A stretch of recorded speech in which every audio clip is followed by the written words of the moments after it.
नमस्कार साथियों, मैं विकास विश्वकर्मा। आज हमारी आपसे जो मुलाकात हुई है, इस वाली क्लास में हम लोग पढ़ेंगे रस। क्योंकि हमको हर चीज़ सीक्वेंस से पढ़ना है, रस छंद अलंकार आपको भी पता है। तो अभी आगे की चीज़ें पढ़ने के लिए हमें कहीं ना कहीं रस के बारे में नॉलेज होना चाहिए। ये रस क्लास नंबर अगर मैं कहूँ आपसे तो ये क्लास नंबर आज 1 है। बेहतरीन तरीके से हमको रस पढ़ना है। क्लास को स्टार्ट करते हैं एक बार फिर। बहुत अच्छे तरीके से रस के बारे में समझने का प्रयास करेंगे कि रस है क्या, कहां से कौन सा प्रश्न बनता है। ये तमाम समस्याएं बीच में आती रहेंगी, जिससे रस के बारे में हम नॉलेज लेंगे आज।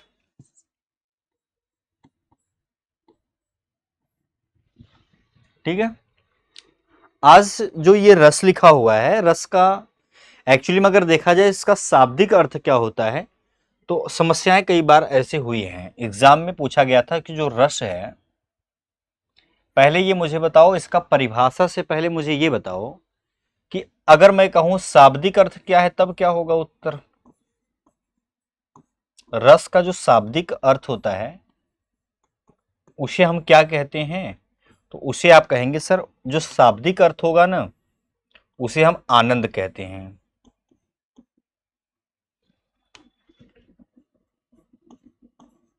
उसे हम क्या कहेंगे, आनंद कहते हैं।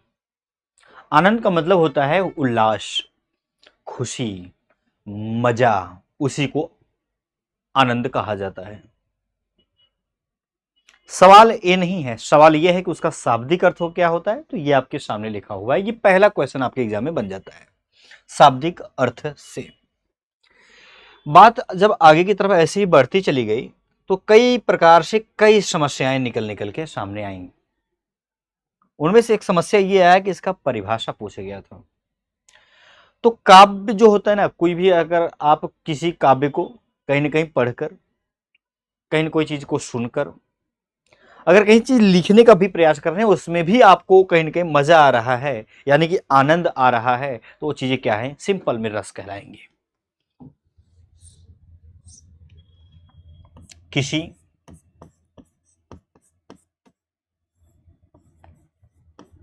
काव्य को सुनकर,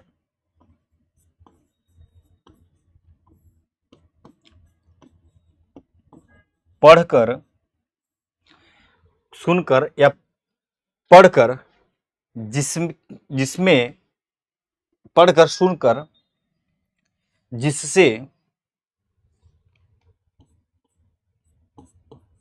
जिससे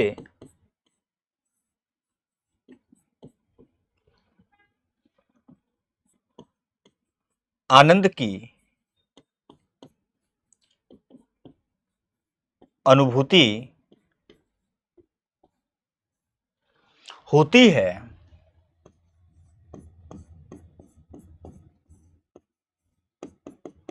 उसे रस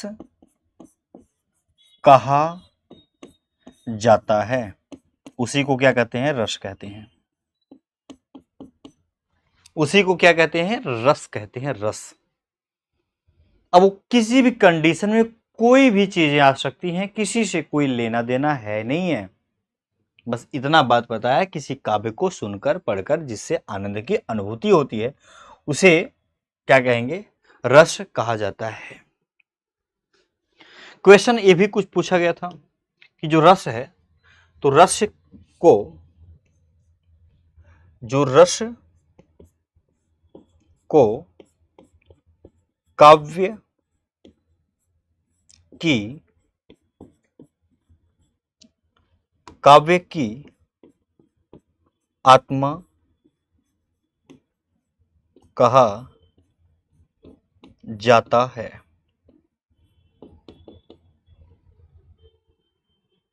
ये जो आप लोगों के बीच में ये है ना रस, ये जो आप लोगों के बीच में रस है ना, इसी रस को काव्य की आत्मा कहा जाता है।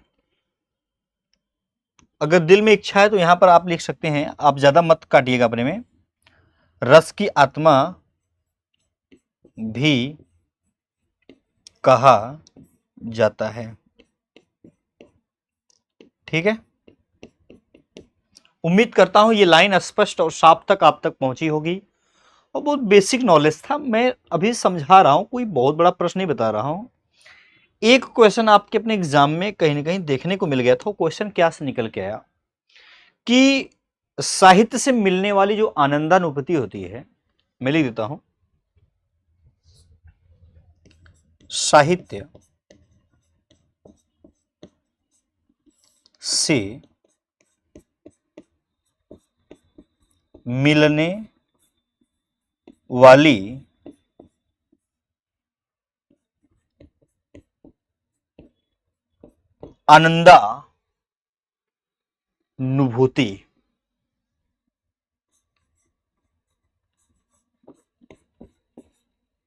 आनंदानुभूति जो है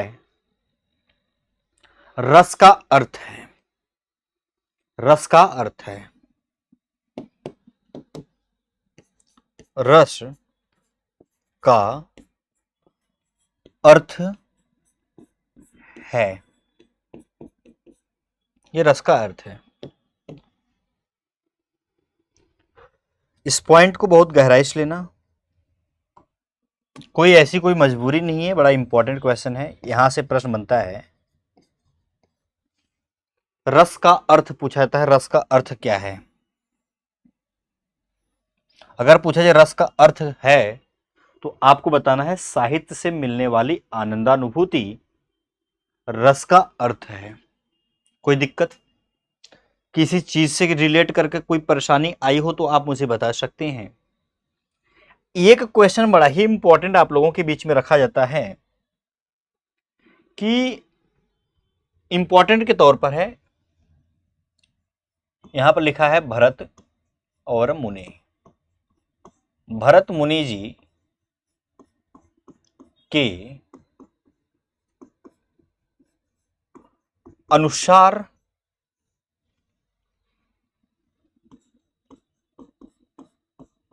रसों की संख्या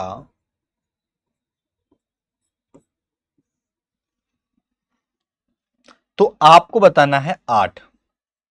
अब चाहे 8 ऐसा लगा हो एग्जाम में बन जाए या 8 ऐसे हो, 8/8 मत कर देना। 8 जिस प्रकार से हो आप उस प्रकार से उत्तर का चयन कर लेना। भरत मुनि जी के अनुसार रसों की संख्या कितनी होगी तो केवल 8 बताना है आपको। ठीक, कभी भी क्वेश्चन भूल चूक से बन जाए, कुल रसों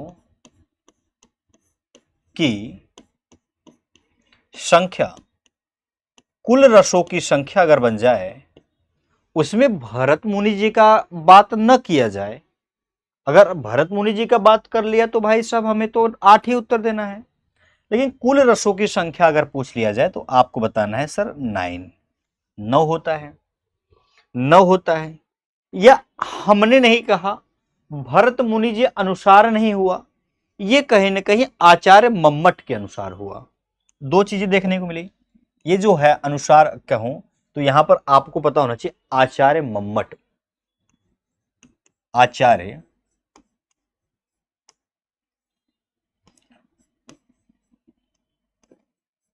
मम्मट। साथ ही साथ एक और भी थे, क्या आप सभी को नाम ख्याल आ रहा है? अभिनव गुप्त थे वो, अभिनव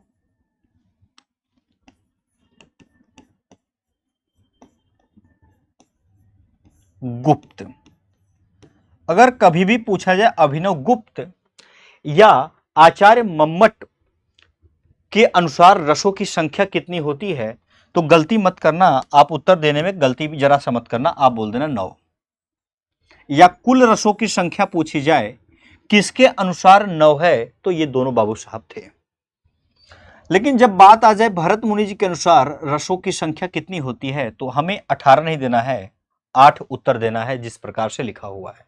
पॉइंट अगर क्लियर रहा होगा तो केवल यश करना है, ज्यादा दिमाग नहीं लगाना है। सेकंड से क्वेश्चन आपका बनता है जो श्रृंगार रस होता है, ये पॉइंट है, ये सब क्या है, एक पॉइंट है, जो पॉइंट एग्जाम में क्वेश्चन आता है।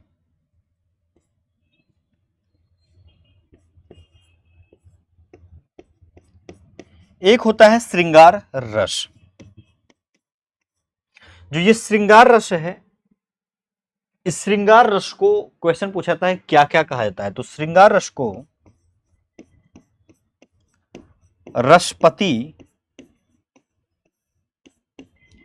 रस राज, रसपति या रसराज कहा जाता है।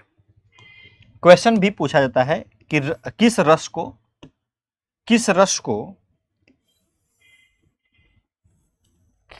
को रसराज या रसपति कहते हैं, तो वह है अपना श्रृंगार रस।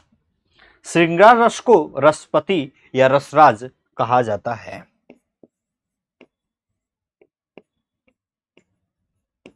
कोई परेशानी? किसी को कोई परेशानी हो तो आप मुझे बताइएगा फास्ट तरीके से। हमने ये भी बात कंप्लीट कर लिया, एग्जाम में सेम क्वेश्चन ऐसे रख दिया जाता है, या अधिपति भी कहे कोई बात नहीं है, श्रृंगार रस को ही कहा जाएगा, ये बात याद रखना। हमने नहीं कहा, इन्होंने नहीं कहा, उन्होंने नहीं कहा, ये जो श्रृंगार रस को रसपति या रसराज कहा, ये भोजराज ने कहा हुआ है, हमने नहीं कहा हुआ है। कौन कहा? भोजराज ने कहा है। अपने ऊपर जोर मत लेना कि नहीं मैंने कहा हुआ, ये भोजराज ने कहा है, सबके नाम लिखे हुए हैं। नेक्स्ट पॉइंट सामने आ जाता है, जहां से ये बात मैं आप लोगों से कर रहा हूं। क्वेश्चन बड़ा ही महत्वपूर्ण बनता है, रस के अवयव। रस के जो ये रस है के अवयव या अंग पूछा जाता है, अंग। यहां पर आपके क्वेश्चन ऐसे बनते हैं, अवयव या अंग कितने होते हैं? मैंने कहा किसके, तो उसने कहा रस के। ये जो रस के अवयव या आप लोगों के बीच में रस के अंग दिखाई दे रहे हैं, किसी बच्चे को पता नहीं होता। ऐसे कंडीशन पे आपको जो जवाब देना है, हर तरीके से देना सीखना है आपको। रस के अवयव कहे या रस के अंग कहे या रस के मुख्यतः, अगर मैं आपसे कहूं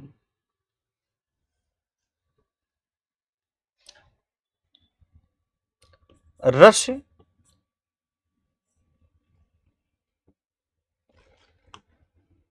रस के मुख्यतः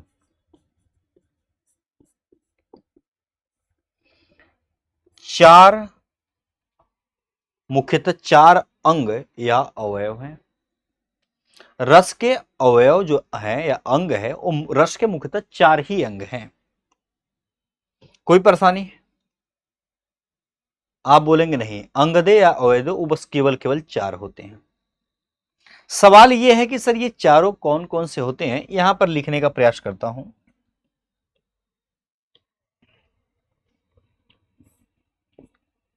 एक आपको पता होना चाहिए, अस्थाई भाव। एक पता होना चाहिए अस्थाई भाव। दूसरा जो इन्हीं का दोस्त होता है, उसका नाम क्या होता है? विभाव। विभाव के दो भेद होते हैं, कभी भी पूछा जाए, अभी जवाब नहीं पूछा गया है तो बताना नहीं है। विभाव, विभाव। तीसरा नाम किसी बच्चे को अगर पता है तो जवाब आप दे सकते हैं। एक होता है आपका अनुभाव, एक होता है अनुभाव, अनुभाव। एक आपके बीच में आएगा व्यभिचारी भाव। ये आपके अपने बीच में एग्जाम में आता है, व्यभिचारी भाव, व्यभिचारी भाव अगर दिल में इच्छा है सर, ये अगर ना आया ऑप्शन में तो इसी का सेकंड नाम होता है जिसे हम क्या कहते हैं, संचारी भाव। संचारी भाव, ये सब एक ही में रहता है। पहला हमने कहा कि रस के अवयव यानी कि अंग होते हैं जो, वह कहीं न कहीं आप लोगों के बीच में 4 निकलते हैं। आपने देख लिया। कोई तकलीफ किसी प्रकार का रहा होगा तो माय डियर यहीं पर आप बता सकते हैं। इससे पहले बेहद जरूरी यह है कि कहीं न कहीं पहले स्टार्ट करते हैं इससे। पहले स्टार्ट जो करते हैं कहानी, वो अपना अस्थाई भाव से स्टार्ट करते हैं। अस्थाई भाव को पहले पकड़ते हैं, इसको हेडिंग बनाते हैं और इसी को पढ़ने का पूरा प्रयास करते हैं। ठीक, समझ में आया? तो आप बोलेंगे हाँ सर समझ में आया। चलिए देखते हैं इसके बारे में विचार क्या है भाई।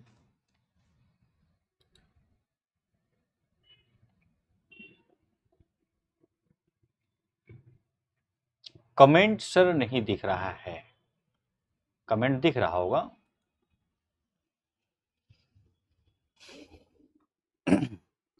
चलिए कमेंट दिख रहा होगा सर। हम यहां तक आ गए हैं, किसी बच्चे को, किसी मेरे भाई को कोई तकलीफ हो तो बताएं। आप बोलेंगे ना ना गुरुजी कोई तकलीफ नहीं है, आप स्टार्ट कीजिए अस्थाई भाव से। आप स्टार्ट कीजिए स्थाई भाव से, प्रारंभ कीजिए, शुरुआत कीजिए, नो डाउट।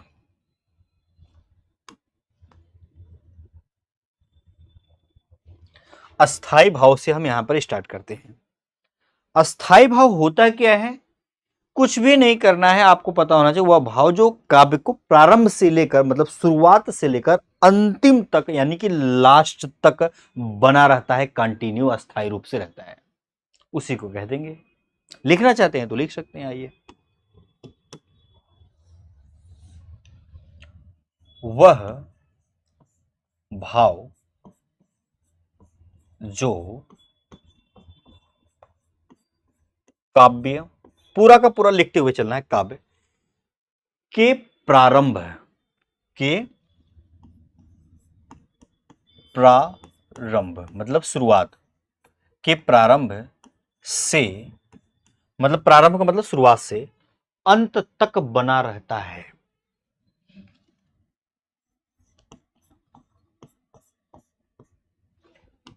अंत तक बना रहता है। अंत तक बना रहता है मतलब शुरुआत से लेकर काव्य में अंत तक अपना बना रहता है। अस्थाई भाव, अस्थाई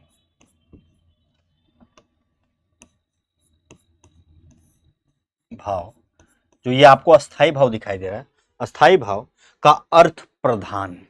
अस्थाई भाव का अर्थ प्रधान, ये बात याद रखना। प्रधान मतलब मुख्य। अस्थाई भाव का अर्थ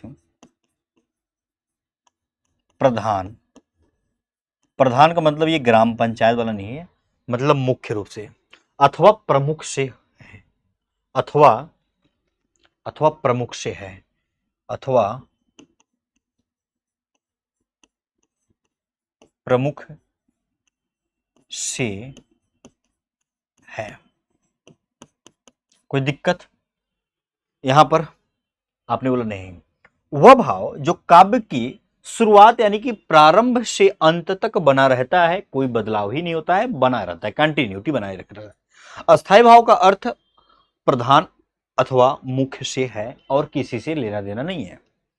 कोई बात नहीं। अच्छा, इतनी बात समझ में आई है तो सबसे महत्वपूर्ण बात यह होता है कि एग्जाम में एक प्रश्न बनता है, अगर आपसे पूछा जाए कि ये किसके लिए है तो आप बताएंगे इसके लिए, लेकिन सवाल यहां पर अगर सेकंड निकल के सामने आ जाए कुछ इस तरीके का कि अस्थाई भाव की संख्या कितनी होती है, क्योंकि एग्जाम में कई बार पूछा गया। अस्थाई भाव जो है की संख्या, अस्थाई भाव की जो संख्या होती है वह 9 है। ये रस नहीं पूछा, ये अस्थाई भाव की संख्या कितनी होती है, क्वेश्चन यहां से है। आपको जवाब देना है 9, आपको जवाब देना है ये हमारे 9 होते हैं। ठीक है, एक क्वेश्चन बड़ा ही इंपॉर्टेंट बन गया। क्या बन गया भाई, नोट लगा के लिख सकते हैं या हैज लगा सकते हैं, यहां पर इस पॉइंट को आप स्टार भी कर सकते हैं। हृदय में मूल रूप से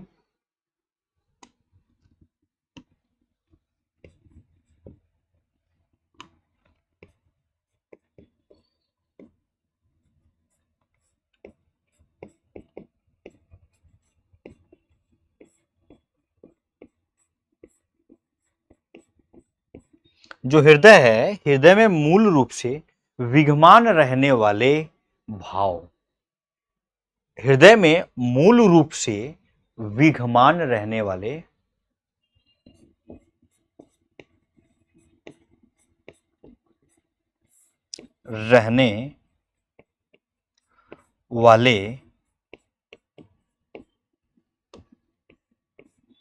ये भाव हैं। ये जो अस्थाई भाव है ना, ये हृदय में मूल रूप से विद्यमान रहने वाले हैं। अच्छे प्रश्न यहां से भी बने हुए हैं कई बार। ठीक, उम्मीद करता हूं ये लाइन समझ में आया होगा। इंपॉर्टेंट क्वेश्चन तो ये भी रहा, कोई बड़ी बात नहीं थी।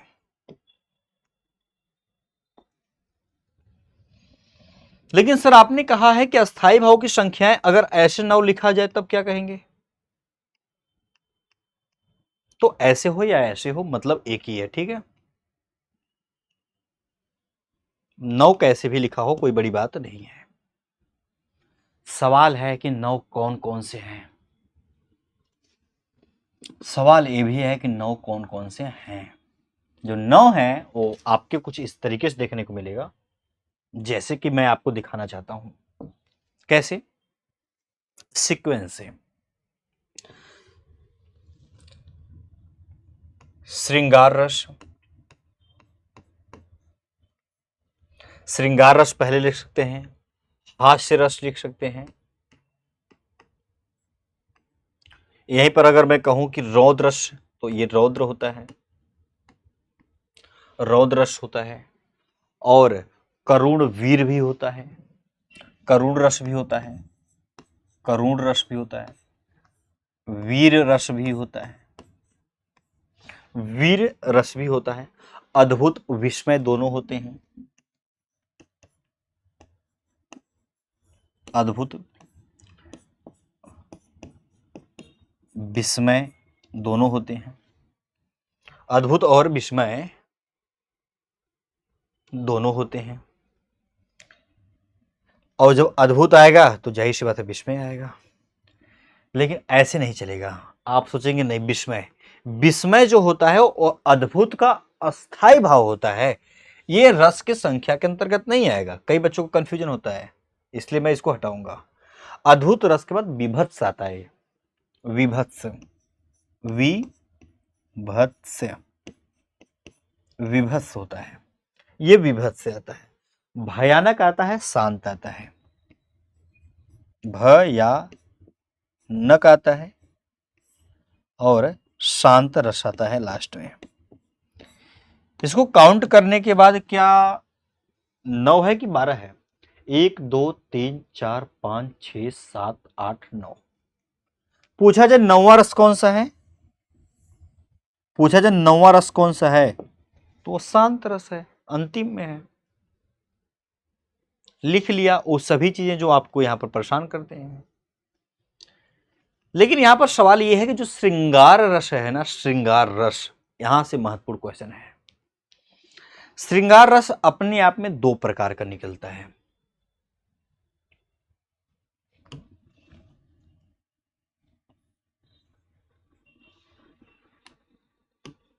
श्रृंगार रस अपने आप में 2 प्रकार का, संयोग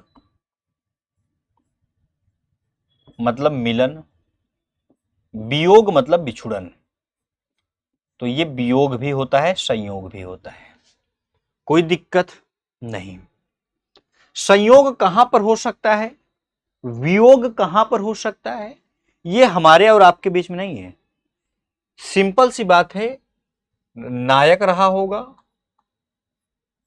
कहीं लड़का रहा होगा, या कोई लड़की रही होगी, या नायिका रही होगी। नायक और नायिका का बीच में अगर कहीं न कहीं कोई न कोई बात बनी होगी और मिलन रहा होगा मेरे भाई, तो वही क्या कहलाएगा, संयोग का काम कहलाएगा। ये अच्छे प्रश्न बनते हैं यहां से। एक आपका संयोग होता है और एक होता है आपका वियोग। किसमें देखने को मिलता है, आप कहेंगे श्रृंगार रस में देखने को मिलता है। क्या बैल और भैंस का होता है, ना ना ना ना, एक नायक और नायिका का जब मिलन होगा, किसी का भी हो सकता है, नायक नायिका कोई भी बन सकता है ऐसे समय में।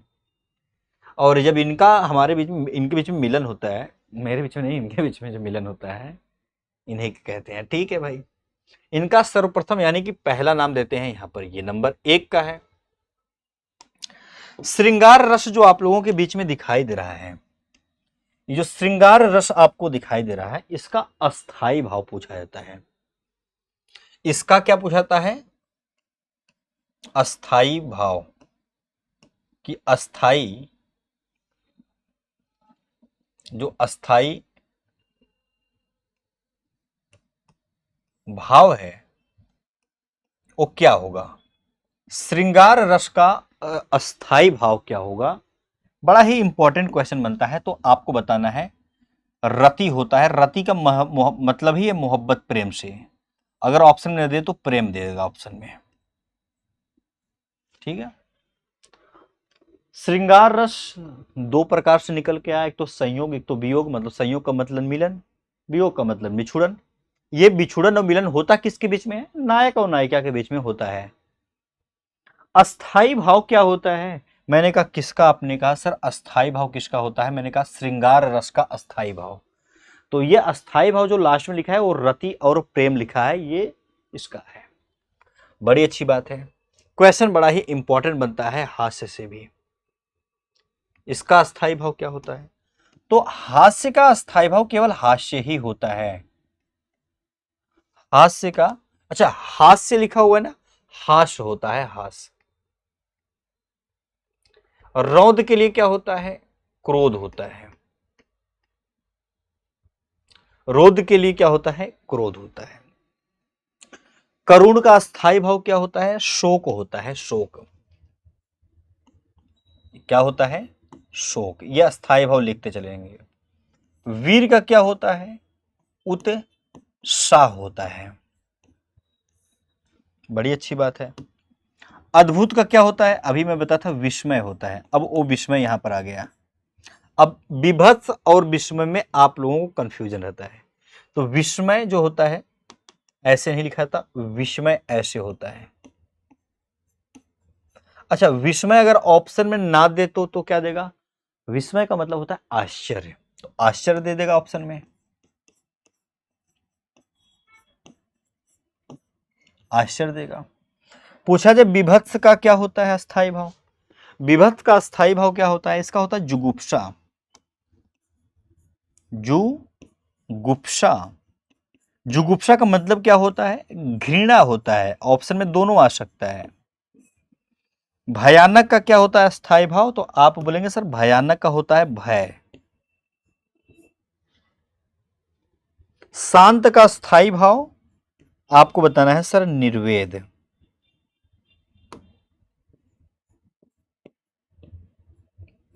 निर्वेद के अंतर्गत हम यहां पर कह लेंगे। निर्वेद भी होता है, सम भी आएगा, ठीक है। निर्वेद, सम, ये सब आते हैं। बड़ा इंपॉर्टेंट रहा भाई। चलिए 9वां रस कौन सा है, शांत रस है। ऐसी चीजें नहीं है कि ये खत्म हो गया है, इसमें से बहुत सारी चीजें आप लोगों के बीच में निकलेंगी, कई क्वेश्चन बन बन के निकलेंगे।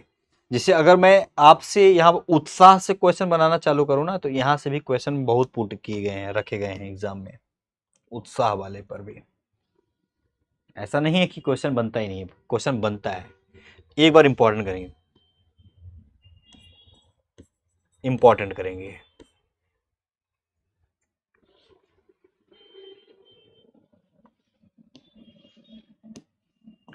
वीर रस में पूछा जाए किसकी प्रधानता रहती है, तो वीर रस में ओज की प्रधानता रहती है। वीर रस में एग्जाम में पूछा हुआ क्वेश्चन है, इसलिए मैं आपको यहां पर बनाया हूं बढ़िया तरीके से। अच्छे प्रश्न यहां से भी रखे गए हैं एग्जाम में कि वीर रस जो होता है स्थायी भाव उत्साह होता है, लेकिन वीर रस में अगर बात किया जाए ओज की प्रधानता होती है। ये बात आपको केवल ध्यान पूर्वक बात याद रखनी है।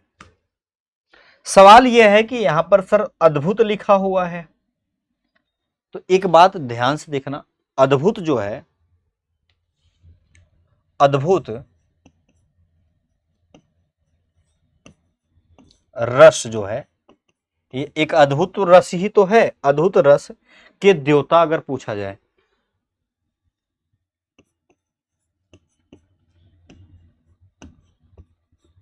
अद्भुत रस के देवता, अद्भुत रस के देवता गंधर्व को कहा जाता है। किसको कहा जाता है? अगर पूछा जाए, क्वेश्चन ये भी पूछा गया था ना कई बार, कि एक बार इसको नोट कर लेना ऐसे करके, अद्भुत रस के देवता कौन है, तो आप बताएंगे कि सर ऐसा है।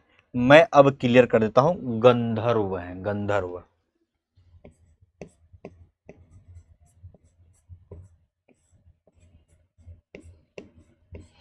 उन्हीं को कहते हैं और किसी को नहीं कहते हैं।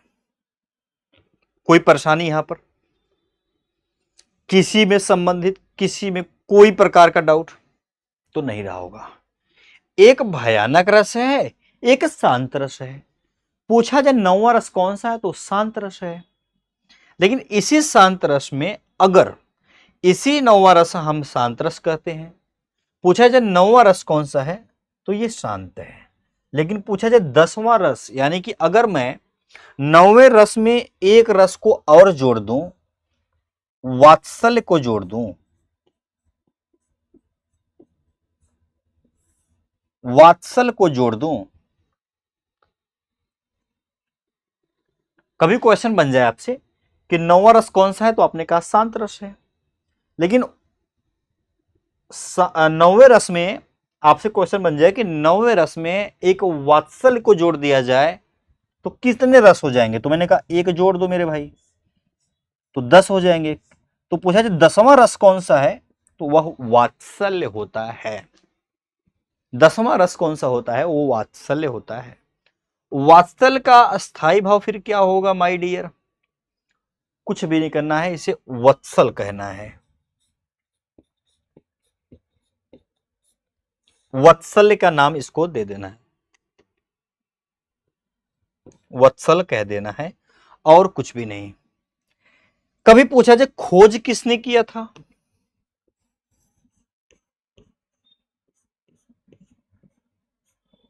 तो अपना नाम मत लिख देना, सूरदास जी का नाम भले से दे सकते हो उस टाइम,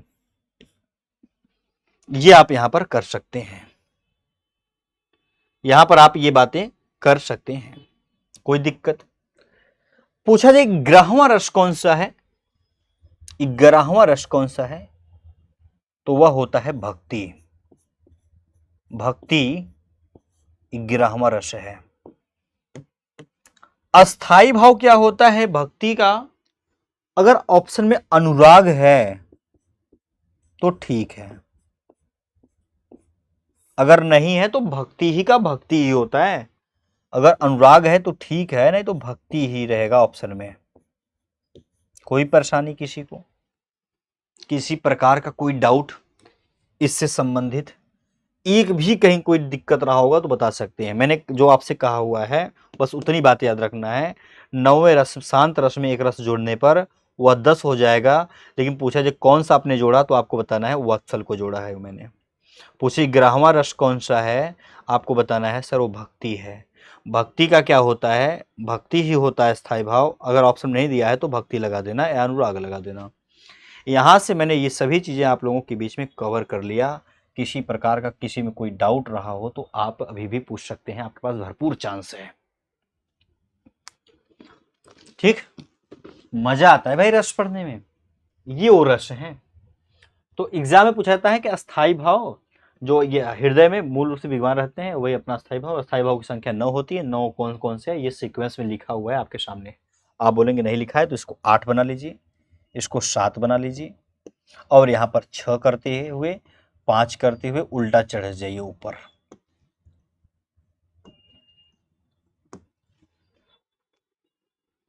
ठीक, कोई दिक्कत ना, ना किसी प्रकार का कोई दिक्कत नहीं है। चलते हैं विभाव की तरफ, चलते हैं विभाव की तरफ। अब चलते हैं विभाव की तरफ।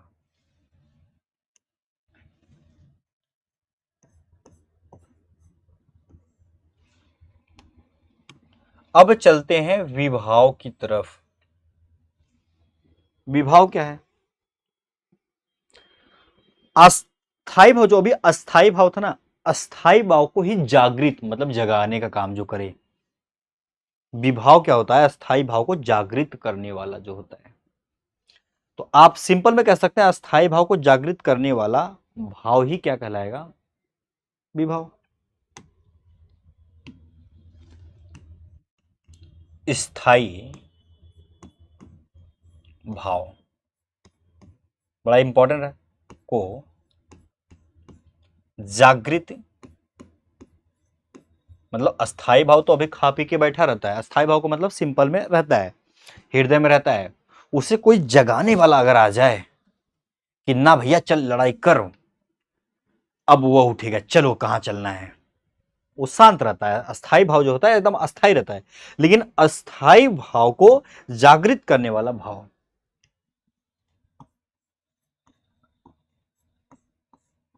करने वाला भाव, यही है वो, यही है वो विभाव। सेकंड बातें कुछ लिख सकते हैं अगर आपका दिल में इच्छा है तो लिखने का। जैसे मैंने कहा ये सोया हुआ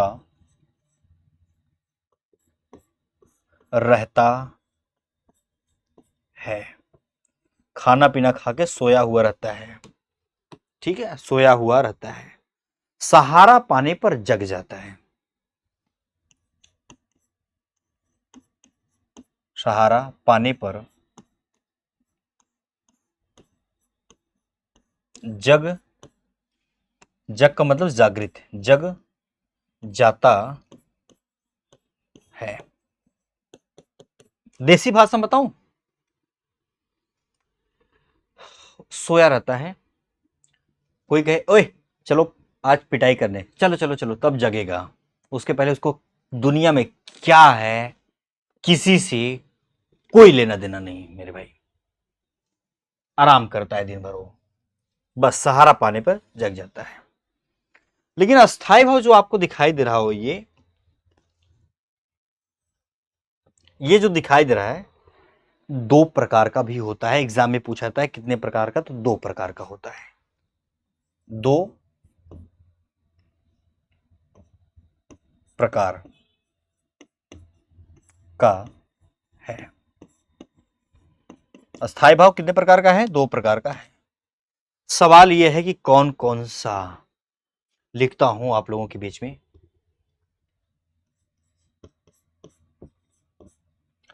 एक होता है आलंबन। आलंबन यहां पर आप ऐसे भी कर सकते हैं, आलंबन। दूसरा क्या होता है, उद्दीपन।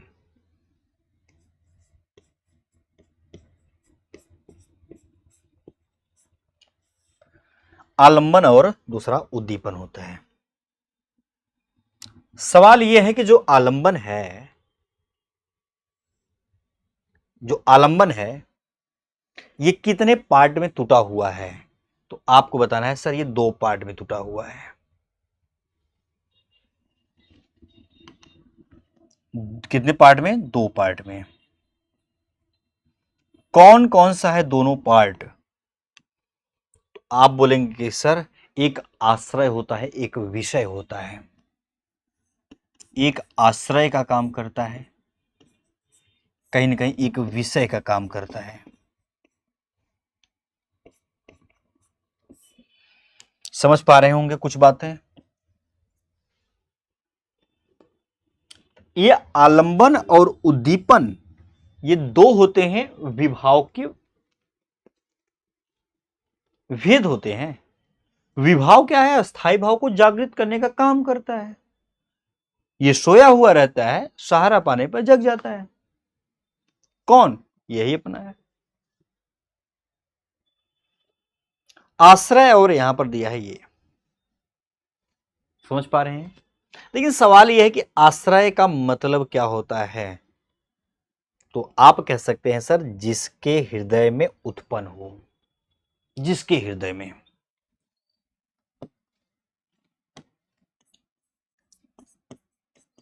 जिसके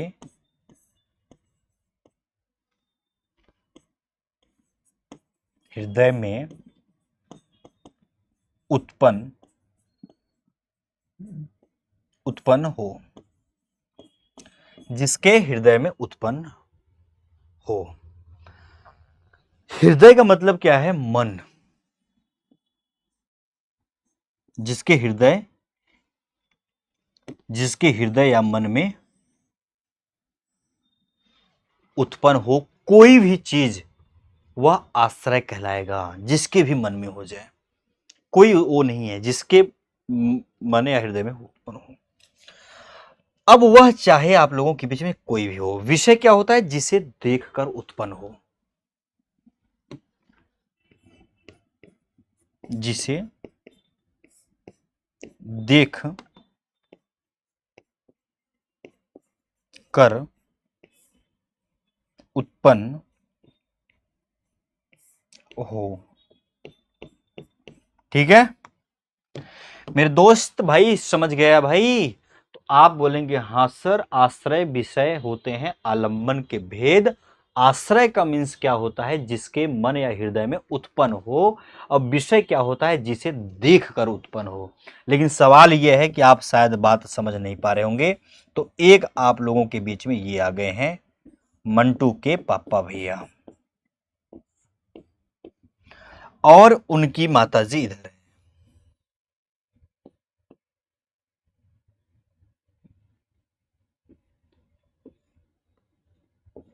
ठीक है,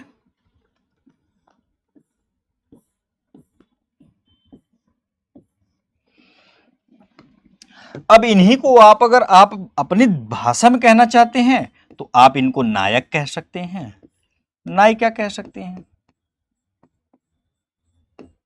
कोई दिक्कत नहीं है। आश्रय इसमें कौन है? तो आप कहेंगे ऐसे नहीं पता चलेगा। कोई ऐसी बात हुई होगी जिसके मन या हृदय में उत्पन्न हुआ हो। अगर इनके मन में उत्पन्न हुआ है कोई चीज तो समझ लो कि यही है। विषय क्या होता है? जिसे देखकर उत्पन्न हुआ हो। अगर इनके मन में कोई लगा कि अरे वाह कितनी अच्छी अपनी प्रेमिका है भैया, तो ये आश्रय कहलाएगा। लेकिन जिसे देखकर उत्पन्न हुआ हो, अगर इनको कहूं तो ये विषय है। विषय का मतलब यही है, वो मेन बातें। चलिए सर, उम्मीद करता हूं आश्रय जिसके हृदय या मन में उत्पन्न हो। इनके मन में कोई बातें ऐसा लालच आ जाए, अरे यार एक नंबर, तो समझ लो कि यही है अपना आश्रय। विषय क्या होता है? जिसे देख कर उत्पन्न हो। मैंने कहा विषय ये वाला काम होगा क्योंकि वही बड़ी अच्छी लग रही है, ऐसी चीज आती है। उम्मीद करता हूं ये भी बात स्पष्ट और साफ समझ में आया होगा। लेकिन सवाल यहीं पर छोटा सा है,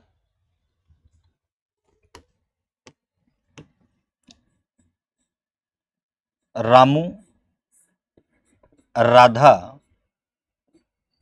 को देखकर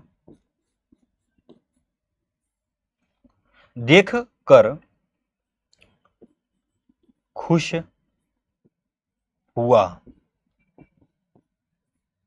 ठीक है, सवाल है, सवाल है, रामू राधा को देखकर खुश हुआ। रामू इनको कह लीजिए, राधा उनको कह लीजिए। रामू राधा को देखकर खुश हुआ कि यार राधा अच्छी है, ये उसके मन में बात आई। तो राधा क्या हुआ, या आप रामू क्या कहेंगे? रामू तो मेरे भैया, रामू जो होगा वही तो आश्रय कहलाएगा, जिसके हृदय या मन में उत्पन्न हुआ है। तो ये तो आश्रय है, आश्रय है। जिसे देखकर हुआ है वो बेचारी राधा है। राधा को थोड़ी पता है कि हमको देखकर भी किसी के मन में कुछ हो रहा है। विषय है, राधा एक विषय है। ये बात उम्मीद करता हूं समझ में आया होगा। लेकिन हम चलते हैं उद्दीपन की तरफ। यहां पर है उद्दीपन, भाव को तीव्र करने वाला, मतलब तेज करने वाला कह सकते हैं। भाव को तीव्र, तीव्र का मतलब होता है तेज, भाव को तीव्र करने वाला, वाले, तीव्र या तेज करने वाले। साधन कोई भी हो सकता है, तीव्र करने वाले साधन, एकांत स्थल भी कह सकते हैं। साधन या आप इसी को एकांत स्थल भी कह सकते हैं।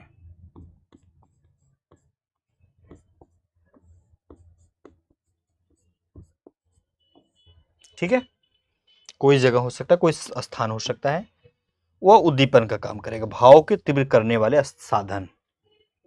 एकांत कोई जगह है कि जहां पर वो दिख गई, वाह वाह वाह वाह वाह वाह। गेम यहीं पर हुआ समाप्त। फिर से विचार विमर्श किया जाएगा आपसे नेक्स्ट वाली क्लास में। ये भाव का काम करता है, कभी यहां पर अगर कंफ्यूजन हो तो लिख लेना, भाव का काम करता है। ठीक है, आश्रय मतलब भाव का काम करता है।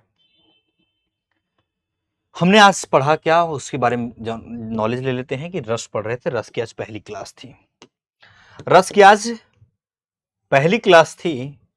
और पहली क्लास में जब मुलाकात हुआ तो पता चला कि हमें रस पढ़ने हैं, लेकिन रस से क्वेश्चन पूछे थे, रस का शाब्दिक अर्थ क्या होता है? तो इसका शाब्दिक अर्थ आनंद होता है। किसी काव्य को सुनकर, पढ़कर या देख कर भी कह सकते हैं, जिससे आनंद की अनुभूति होती है उसे रस कहा जाता है। रस को काव्य की आत्मा भी कहा जाता है। सबसे इंपॉर्टेंट क्वेश्चन यहां से भी बना, साहित्य से मिलने वाली आनंदानुभूति क्या कहलाती है? रस का अर्थ होता है। अगर पूछे रस का अर्थ क्या है तो ये आपके सामने हो जाएंगे। भरत मुनि जी के अनुसार रसों की संख्या 8 किसी प्रकार से लिखा हो। कुल रसों की संख्या 9, मम्मट और अभिनव गुप्त। श्रृंगार रस रसपति, रसराज या अधिपति कहा जाता है, भोजराव ने कहा है। रस की अवयव या अंग रस के मुख्यतः 4 है। कौन कौन? चारों लिखे हैं। अस्थाई भाव पहला नंबर था, वह भाव जो काव्य के प्रारंभ से अंत तक बना रहता है, शुरू से लेकर अंत तक उसके दिल में हो। अस्थाई भाव का अर्थ होता है अथवा अर्थ प्रधान अथवा मुख्य से है और किसी से नहीं है। अस्थाई भाव की संख्या 9 होती है। हृदय में मूल रूप से विद्यमान रहने वाले मेरे भाई अस्थाई भाव का काम कहलाते हैं। इन्हीं को जो जगा दे भाई कौन कहलाएगा? विभाव कहलाएगा। श्रृंगार रस, हास्य रस, करुण, वीर, अद्भुत, विभत्स, भयानक, शांत, वात्सल, किस प्रकार से सभी चीजें बताया हूं। वियोग संयोग आपको इसमें देखने को मिलेगा। नायक नायिका का होता है, मिलन होता है। अस्थाई भाव क्या होता है? आप बोलेंगे रति होता है या प्रेम होता है, दोनों ऑप्शन में रहते हैं। यहां पर अपना इंपॉर्टेंट एक लाइन कहा हुआ है, वीर रस उठता है। और यहां पर से एक बात ये निकल के आई इंपॉर्टेंट से, वीर रस में ओज की प्रधानता होती है। किसी से पूछे किसकी प्रधानता होती है तो ओज की होती है। विस्मय या आश्चर्य भी कहते हैं, विभत्स जुगुप्सा घृणा भी कहते हैं, भयानक के लिए भय, शांत निर्वेद, और यही 9वां रस होता है। बड़ा इंपॉर्टेंट है ये। ठीक है, यही 9वां रस है। वात्सल की खोज अगर आपको देखा जाए तो यहां पर देखिएगा, आपको यहां पर भक्ति के अनुराग या भक्ति कह सकते हैं। और अगर पूछा जाए यहां पर जो आपको अद्भुत रस दिखाई दे रहा है, ये अद्भुत रस, यहां से क्वेश्चन शानदार बना। क्या बना? अद्भुत रस के देवता आपके यहां पर है, गंधर्व को कहा जाता है, और किसी को गलती से भी मत कह देना। ठीक है, अगर इस पे विचार विमर्श हुआ तो हम विभाव की तरफ चलें तो अस्थायी भाव को जागृत यानी कि जगाने वाला भाव, या सोया हुआ रहता है लेकिन सहारा पाने पे बोलता है क्या है क्या है क्या है, ऐसी चीजें स्थिति में देखने को मिलेगी। दो प्रकार का होता है, आलंबन तथा उद्दीपन आपके बीच में देखने को मिला। मैंने कहा भाव को तीव्र करने वाला ही साधन ये उद्दीपन का काम करता है। आलंबन दो आश्रय और विषय होता है जिसके हृदय में उत्पन्न हो और जिसे देख कर हो। ये आपको नायक और नायिका के बारे में बड़े अच्छे तरीके से नॉलेज दिया सर। लेकिन वही बात है, रामू राधा को देखकर खुश हुआ, अब किस बात पे मोहब्बत हुई होगी वो बात अलग है। रामू आश्रय काम करेगा, राधा विषय का काम करेगी। ये तमाम बीच में आपसे बात की गई है। नेक्स्ट क्लास में इसके आगे हम कंटिन्यू करेंगे। हमें भी दीजिए इजाजत। नमस्कार और जय हिंद। कोई दुख तकलीफ परेशानी होगा तो कमेंट माध्यम से जरूर बताना।